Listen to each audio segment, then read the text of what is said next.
গত বছর শেখ হাসিনার সরকারের পতনের পর টানাপোড়েন চলা ভারত বাংলাদেশ সম্পর্ক তলানিতে ঠেকেছে।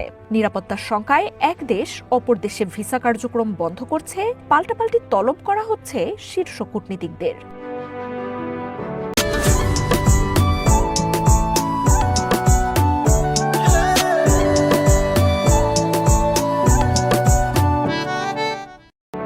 এক বছরের বেশি সময় ধরে বাংলাদেশের সংখ্যালঘু নির্যাতনের অভিযোগ করে আসছে দিল্লি।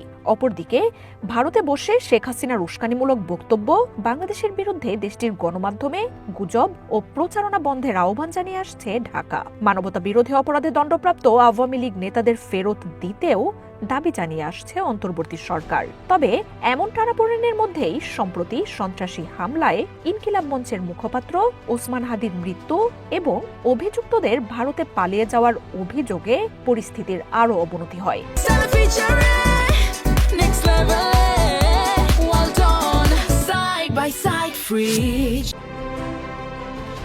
প্রতিবেশী দুই দেশের এমন টানাপোড়েন নিয়ে তৎপর হয়ে উঠেছেন দেশটির সাবেক বর্তমান রাজনীতিক কূটনীতিকরা।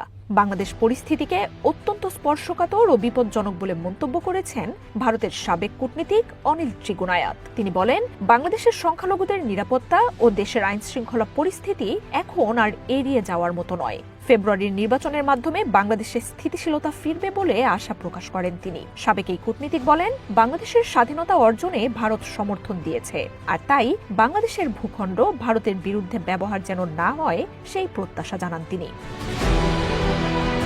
এদিকে দিল্লিতে আশ্রয় নেওয়া আওয়ামী লীগ প্রধান শেখ হাসিনার সাম্প্রতিক এক বক্তব্যকে সমর্থন দিয়েছেন ভারতের আরেক সাবেক কূটনীতিক ভীনা সিকরি। অন্তর্বর্তী সরকারের প্রধান উপদেষ্টা ডক্টর মোহাম্মদ ইউনূসের বিরুদ্ধে ভারত বিরোধিতা উস্কে দেওয়ার অভিযোগ এনেছেন তিনি। বাংলাদেশে নিযুক্ত সাবেক এই হাইকমিশনার দাবি করেন, ওসমান হাদির মৃত্যুতে দিল্লিকে যেভাবে দোষারোপ করা হচ্ছে তাতে অন্তর্বর্তী সরকারের ভারত সরকারের কাছে ক্ষমা চাওয়া উচিত।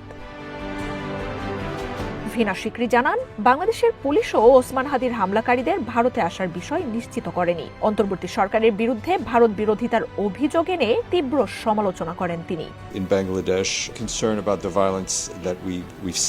এদিকে বাংলাদেশের সাম্প্রতিক সহিংসতায় উদ্বেগ জানিয়েছে জাতিসংঘ। সোমবার সংবাদ সম্মেলনে জাতিসংঘ মহাসচিবের মুখপাত্র সংখ্যালঘু নির্যাতন নিয়ে এক প্রশ্নের জবাবে জানান, বাংলাদেশ সহ বিশ্বের যে কোনো দেশেই সংখ্যাগরিষ্ঠ নন এমন ব্যক্তিদের নিরাপদ বোধ করা জরুরি। প্রত্যেক বাংলাদেশিকে নিরাপত্তা দিতে অন্তর্বর্তী সরকার সব ধরনের পদক্ষেপ নেবে বলে আশা প্রকাশ করেন তিনি।